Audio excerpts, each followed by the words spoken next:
সকলে কেমন আছেন? আশা করি সবাই ভালো আছেন। MDW টিচার পক্ষ থেকে সবাইকে অভিনন্দন।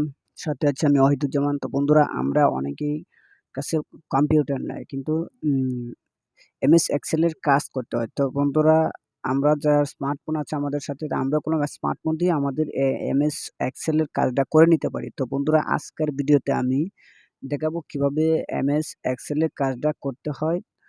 তো বন্ধুরা, তার জন্য ভিডিওটা ফার্স্ট থেকে লাস্ট পর্যন্ত দেখার অনুরোধ রইল। আর যারা আমার চ্যানেলে নতুন এসেছেন তারা অবশ্যই সাবস্ক্রাইব করে সাথে থাকবেন, যাতে পরবর্তী এরকম নতুন আপডেট টিউটোরিয়াল দিলে যাতে আপনার মোবাইলে সবার আগে চলে যায়। তো বন্ধুরা, কথা না বাড়িয়ে আজকের মূল বিষয়ে চলে যাচ্ছি। তাহলে বন্ধুরা, শুরু করা যাক। তো প্রথমেই আমরা আমাদের যে প্লে স্টোরটি আছে সেটি ওপেন করে নেব। সেখান থেকে লিখে দিব যে এক্সেল লেখার সাথে সাথে আপনি মাইক্রোসফট এক্সেল স্পিডটা আপনাদের অ্যাপ্লিকেশনটি আপনাদের সামনে চলে আসবে। আসার পর আমি যেহেতু ইনস্টল দিয়ে রেখেছি, সেজন্য আমার এখানে ওপেন চাচ্ছে। তো আপনারা ইনস্টল দিয়ে নেবেন, কারণ আমি যদি ইনস্টল দিতে যাই তাহলে আমার অনেক সময় লেগে যাবে। তো ভিডিওটা লং হয়ে যাবে, সেজন্য আমি আগে থেকে ইনস্টল দিয়ে রেখেছি। সো বন্ধুরা, তাহলে আমি ওপেন করে নিচ্ছি।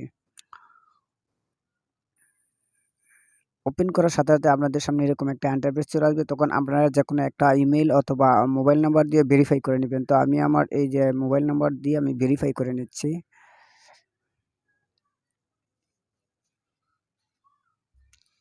তো বন্ধুরা, দেখতে পাচ্ছেন আমরা এই যে আমাদের মোবাইলে একটা ইমেল কোড দেখাচ্ছে, সেন্ড কোড। সেই সেন্ড কোডটা আমরা একটা ইমেইলে দিব, সেই ইমেইলে একটা সেন্ড কোড দিব। আমরা এই সেন্ডে ক্লিক করে ফেললাম। ক্লিক করার সাথে সাথে দেখতে পারবেন আমাদের সামনে একটা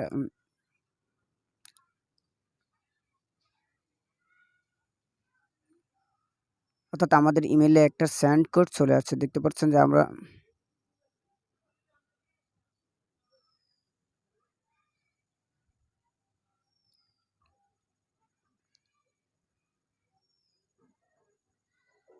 তো বন্ধুরা, আমরা যে ইমেইলে সেন্ড কোডটা আসলে সেটা আমি দিয়ে সাইন ইন করে নেব।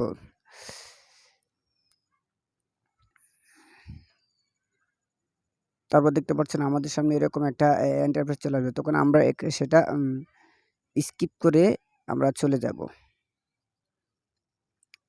স্কিপ নাও সেখানে একটা ক্লিক করে দিব। ক্লিক করার পর সাথে আমাদের সামনে এরকম একটা ইন্টারফেস চলে আসবে। আসার পর আমরা দেখতে পাচ্ছি যে উপরের দিকে একটা প্লাস আইকন নামে একটা অপশন আছে। সেখান থেকে প্লাস আইকনে ক্লিক করব। ক্লিক করার সাথে সাথে দেখতে পাচ্ছেন আমাদের সামনে এই যে ব্ল্যাঙ্ক ডকুমেন্ট, অর্থাৎ ব্ল্যাঙ্ক ডকুমেন্ট সেটা ওপেন হয়ে গেছে। আমরা এই ব্ল্যাঙ্ক ডকুমেন্টে একটা ক্লিক করে দিব। ক্লিক করার সাথে সাথে আমাদের সামনে এরকম একটা চলে আসবে, স্প্রেডশিট চলে আসছে এক্সেলে। সো বন্ধুরা, আমরা চাইলে দেখেন এখানে একটা সংখ্যা মনে করেন আমরা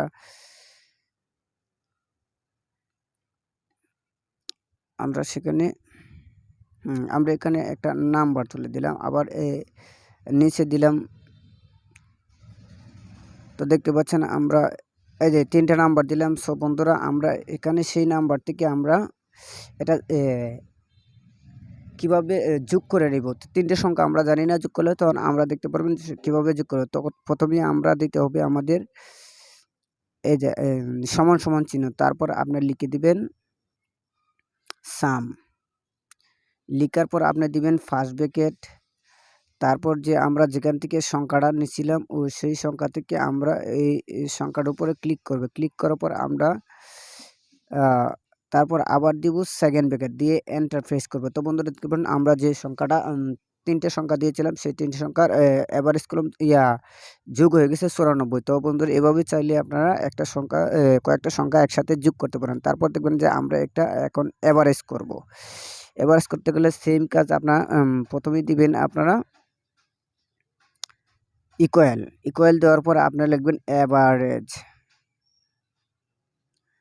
এভারেজ লেখার পর আপনারা আবার দিবেন ফার্স্ট ব্র্যাকেট, তারপর আপনারা যে সংখ্যাটা শুরু হয়েছে এই সংখ্যা থেকে টেনে নিয়ে আসবেন, সেখানে নিয়ে তারপর আপনার সেকেন্ড ব্র্যাকেট দিয়ে ক্লোজ করবেন। দেওয়ার পর আপনার একটা এন্টার বাটন ক্লিক করবেন। দেখতে পাচ্ছেন আমরা এভারেজের কাজটাও হয়ে গেছে। তো বন্ধুরা, এভারেজ আপনার পড়ছে 47 করে পড়ছে। আমরা যে সংখ্যাটি একসাথে যোগ করছিলাম সেটার এভারেজ 47 করে পড়ছে। তো আপনারা দেখতে পারেন আরেকটা মনে করেন আপনার চার্ট তৈরি করবেন। মনে করলেন এখানে এখানে বি, তারপর ধরেন এখানে সি। মনে করেন আমরা একটা চার্ট তৈরি করব।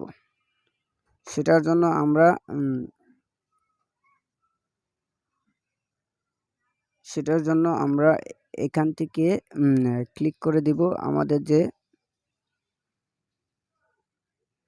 স্প্রেডশিট আছে, আমরা সেখান থেকে চলে যাব। তো দেখতে পাচ্ছেন আমরা সেখান থেকে এ বি 3টে অপশন নিয়ে একটা চার্ট তৈরি করব।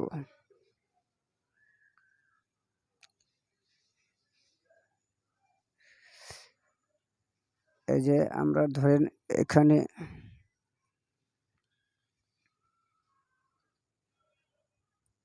এই যে দেখতে পাচ্ছেন আমরা এখানে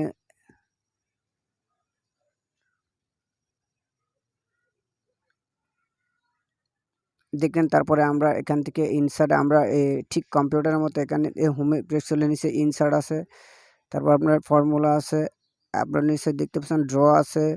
তো আপনার চাইলে বিভিন্ন ধরনের অপশন পেয়ে যাবেন। তো বন্ধুরা এখন আমরা মনে করেন যে এটা সেভ করব কিভাবে। সেভ করার জন্য আপনার সরাসরি চলে যাবেন, আপনার দেখতে পাচ্ছেন উপরে একটা থ্রি ডট নামে অপশন আছে, সেই থ্রি ডটে ক্লিক করবেন। ক্লিক করার পর দেখেন আপনার সামনে ওপেন হয়ে গেছে। দেখেন দুইটা অপশন, একটা হলো সেভ, আরেকটা হলো সেভ এজ, একটা হলো সেভ এজ। তো বন্ধুরা আমরা সেভ না করে সেভ এজে ক্লিক করব। যখন সেভ এজে ক্লিক করে একটা ফাইলে আমরা সরাসরি সুন্দর করে চলে যাবে। তো সেভ এজে ক্লিক করার পর আপনি কোথায় সেভ করবেন সেটা আপনার ব্রাউজে, অ্যাড প্লেসে, আপনার যেখানে ড্রাইভে বা ডিভাইসে আপনার যেখানে ক্লিক করেন সেখানে আপনি সেভ করে নিতে পারবেন। তো বন্ধুরা আপনার চাইলেই এভাবে একটা বা এখানে নেম দিতে পারবেন, দিয়ে আপনি সেটা ধরেন বুক 1 এ সেভ দিলাম। মনে করেন বুক